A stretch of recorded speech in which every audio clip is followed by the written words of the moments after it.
आज आप यीशु मसीह में आते हैं, यीशु मसीह नहीं पूछता तेरी जात क्या है, तू बड़ी जात क्या है मैं दया नहीं करूंगा, तू छोटी जात क्या मैं दया नहीं करूंगा।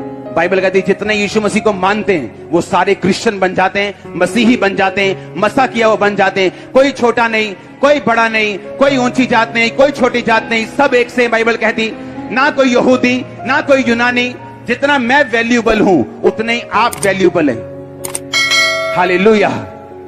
अगर आप मसीह में अच्छी तरह जीना चाहते हैं तो जात पात के चक्कर में कभी मत पड़ना। जब परमेश्वर ने मेरे रास्तों को साफ किया और बोला कि तू शादी कर, क्योंकि मैं सोच रहा था कि अगर मैं शादी करूंगा तो मेरी मिनिस्ट्री कम ना हो जाए, मेरा ध्यान ना कहीं बढ़ जाए, तो मैं मैरिज करना नहीं चाहता। लेकिन जब भी मैं परमेश्वर के किसी दास के पास जाता बोलता नहीं मैरिज करना पड़ेगा, तुझे शादी करना पड़ेगा, मैरिज के बाद लोग तुझ पे ज्यादा विश्वास करेंगे। उन्होंने मुझे समझाया जो लड़कियों वाली फैमिलीज हैं वो तुझ पे ज्यादा बिलीव करेंगी शादी के बाद। मुझे तब समझ आया कि हाँ ठीक है, शादी करना वाकई जरूरी है। और जब शादी करने के लिए ढूंढने जाना लगा, ओके कौन से किससे शादी करनी है, फोटोज मंगवाई, आपको वो स्टोरी पता है, और एक सिलेक्ट हो गया, हाँ उसमें ठीक है बुलाओ इसको, सब कुछ अच्छा, स्पिरिचुअल लाइफ कैसी है, कैरेक्टर कैसा है देख लिया। उसके बाद जब एंगेजमेंट हुई, जिस दिन बात हुई उसके अगले दिन एंगेजमेंट थी। इसके मम्मी डैडी को घर से उठवाना पड़ा कि आ जाओ आपकी बेटी की एंगेजमेंट है।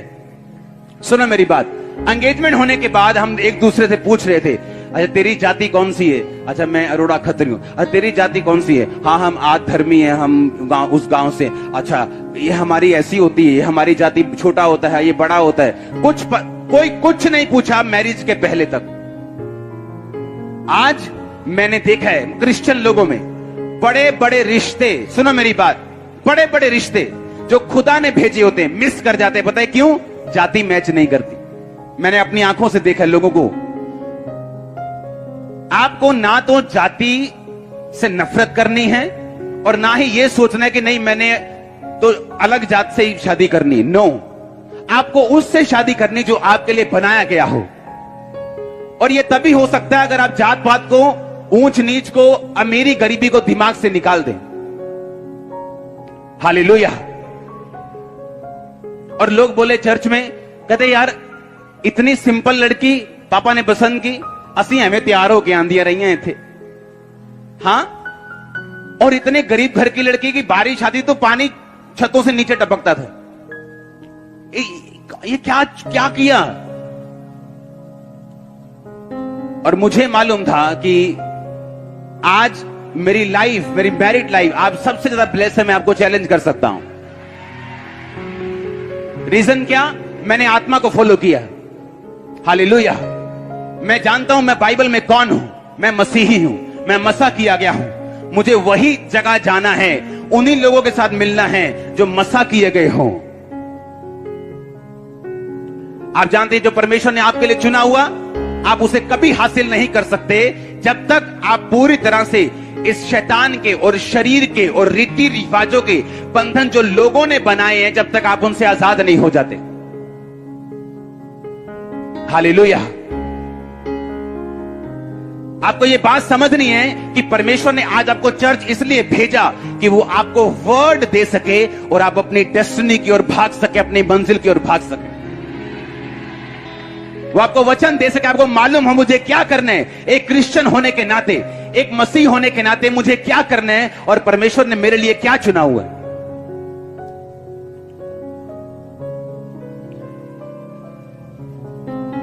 सबसे हैरानी की बात यह है कि दो लड़कियों की पिक्चर मैंने चुनी थी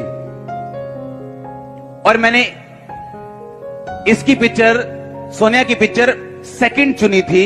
सिर्फ 10% की कोई ये ना बोले कि एक ही पिक्चर चुनी है, शायद इनको पहले से पसंद होगी तो एक ही पिक्चर चुनी है। तो दूसरी पिक्चर साथ में चुन ली कि ठीक है दो हो, दो से बात करो जो मेरे मुताबिक हो। मैंने इंस्ट्रक्शन दी मुझे ये चाहिए आत्मा में, और मुझे जिसके पास होगा उससे मैरिज करूंगा। और जो लड़की 90% सिलेक्ट हो चुकी थी, सिर्फ अपने कैरेक्टर की वजह से मैंने उसे रिजेक्ट किया। और सुनो मेरी बात, उसको आज तक नहीं मालूम कि मैंने उसे रिजेक्ट किया। उसे पता ही नहीं कि उसकी फोटो मेरे पास आई थी। इमेजिन करो अगर मैं इंसान होकर ऐसा कर सकता हूं। इमेजिन करो यहां पे मेरी बीवी बोल रही है और वो बीवी इसी चर्च की वॉलंटियर की गर्लफ्रेंड होती तो कितना बुरा लगता। और जब उसके बारे में पता कराया, उसमें कमी निकली और मैंने कहा नहीं, मैं इसके साथ मैरिज नहीं करूंगा। इमेजिन करो, परमेश्वर उसने आपके हर एक जन के लाइफ में एक बड़ी योजना रखी है, पर जब वो आपकी लाइफ में पाप को देखता है, वो उस योजना को चेंज कर देता है। अब वो भी मैरिड है, पर हमारे स्टैंडर्ड में जमीन आसमान नहीं, आसमान पताल का फर्क होगा। और उसे नहीं मालूम, क्योंकि मैंने अपनी पसंद की लड़की से शादी नहीं करनी थी, मैंने एक आत्मिक लड़की के साथ शादी करनी थी जो मेरे विजन को समझती हो। मैं आपको बता रहा हूं परमेश्वर कैसे काम करता है आपकी लाइफ में। मैं पवित्रताई में था, मुझे एक्सपेक्टेशन थी कि मेरी वाइफ पवित्रताई में हो, जो मुझसे मिले, ताकि इतना बड़ा जो विजन है, दर्शन है, ये बिना पवित्रताई, बिना प्रार्थना चल नहीं सकता। अगर आज मैं आपके साथ आया हूं तो पिछली रात में अपने परिवार के साथ नहीं, अपने प्रेयर रूम के साथ बिता के आया हूं। आप मेरी बात समझ रहे कि नहीं? तो मुझे ये बात मालूम है, अगर मुझे ये विजन रन करना है, जो एक आम इंसान की बात नहीं, मैं आपको दावा करता हूं, यहां से बड़े से बड़ा पॉप स्टार, पॉप सिंगर ले आओ, इतनी बारिश में ऐसे लोगों को बिठाकर 6 घंटे रख के बताओ मेरे को, कोई नहीं कर सकता ऐसा। परमेश्वर कर सकता है, आमीन। अगर उसकी ग्रेस तभी हम पे होगी अगर हम वचनों के ऊपर चलेंगे तो। हालेलुया। परमेश्वर ने एक तरीका रखा हुआ है अपने लोगों को आगे लेके जाने का। उसने एक तरीका रखा हुआ है, अगर आप उस आत्मिक तरीके को फॉलो करते हैं, कोई जन आपकी ब्लेसिंग को रोक नहीं सकता। आपके लिए बेस्ट क्या है परमेश्वर जानते हैं, हां या ना? उसे मालूम है वो बेस्ट आप तक किस तरीके से लेके जाने, किस तरह से आपकी अगुवाई करनी, किस तरह से डिवाइन हेल्पर्स आपकी लाइफ में भेजने, ताकि वो लोग आपके काम को कर सके। आज मेरी वाइफ ऑफिस का काम करती, सारे काम करती 100% परफेक्शन में। ये तभी संभव है जब मैं परमेश्वर के साथ था और परमेश्वर ने मुझे वो दिया जो उसकी ओर से था, ना कि जो इस संसार की ओर से था। और आपको क्या लगता है, अगर मेरा कैरेक्टर ढीला होता तो मैं भी ढीले वाले के साथ ही फंसता? ये मुझे मालूम है, क्योंकि जो कुछ आप परमेश्वर को देंगे, परमेश्वर आपको वो वापिस करेगा। बाइबल कहती, उसने सुलेमान दाऊद को कहा, मैं वंशों तक तेरा घराना चलाऊंगा। उसने येहू को कहा, मैं पड़पोते के पुत्र तक तेरा घराना चलाऊंगा। किसी को बोला 16 साल, किसी को बोला 20 साल। ये डिपेंड करता था कि उसने परमेश्वर को क्या दिया, कितने दिल तक दिया। सिर्फ पैसा नहीं, अपनी जिंदगी, उसके कामों को करने की ललक, उसके वचन पे चलने की प्यास, ये सब मायने करता है। ऊंची आवाज में बोलो हालेलुया। यीशु मसीह ने कहा, अगर तू मुझे जानती तो मैं तुझे जीवन का जल देता। आज जब हीलिंग होती, वो क्या है? वो जीवन का जल है। आज जब आप प्रचार करने के लिए जाते हो, जब आप बातें करते हो, लोग बोलते हैं, जब आप बात करते हो मेरे दिल में कुछ होता है, जब आप बात करते हो मेरे दिल में कुछ टच करती है चीजें। ये जीवन का जल है जो आपके अंदर आ रहा है अभी यीशु मसीह के नाम में। और उसने सिर्फ मुझे नहीं भेजा जीवन के जल के साथ, क्वायर गाएगी जीवन का जल बहेगा, आप बोलेंगे जीवन का जल बहेगा, इवेंजलिस्ट बोलेंगे जीवन का जल बहेगा।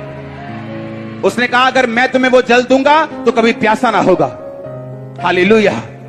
आज लोग प्यासे हैं, उन्हें प्यास रहती है, काश मेरा हस्बैंड मुझसे प्यार करता हो, काश मेरी वाइफ मेरी बात सुनती हो, काश मेरे बच्चे मेरे कहने में हो। वो हमेशा प्यासे रहते अपनी लाइफ में। यीशु मसीह ने कहा, अगर तू उस जीवन जल को पी लेगा जो मैं तुम्हें दूंगा तो कभी प्यासा ना होगा।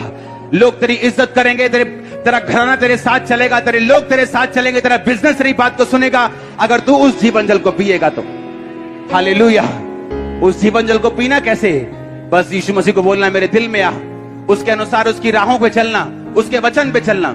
गिर जाओ, गलती करो तो भी संभल के आगे चलो, बढ़ते जाओ यीशु मसीह में। आप जीवन जल को पी रहे हैं यीशु मसीह के नाम में। हालेलुया। उसने कहा, परमेश्वर मैं जीवन जल कहां से तुझे दूं? हाँ, लेकिन तू तो मुझे दे सकता है, तू मुझे जीवन जल दे दे ताकि मैं इतनी दूर पानी भरने को ना आऊं।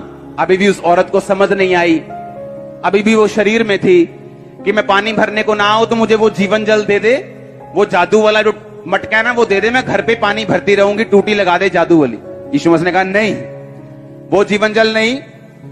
ठीक है, मैं तुम्हें जीवन जलता हूं। यीशु मसीह ने कहा, जा अपने पति को लेके आ। कहती, परमेश्वर, स्त्री ने कहा, 17 आयत में मैं बिना पति की हूं।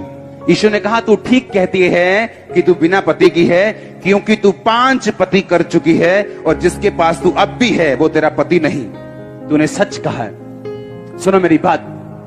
यीशु मसीह ने कहा तू सच कह रही है। उस स्त्री ने कहा मुझे लगता है कि तू भविष्यद्वक्ता है। 27 में लिखा, इतने में यीशु मसीह के चेले आ गए और हैरानी करने लगे कि ये एक औरत से बातें क्यों कर रहा है। तो भी किसी ने पूछा नहीं तू क्या चाहता है और क्यों बातें करता है। वो स्त्री अपना घड़ा छोड़कर नगर में चली गई और लोगों से कहने लगी, आओ हम एक मनुष्य को देखें जिसने सब कुछ जो मैंने किया मुझे बता दिया कि कहीं ये मसीह तो नहीं। अतः वे नगर से निकलकर उसके पास आने लगे। अगर आप बाइबल को ध्यान से पढ़ें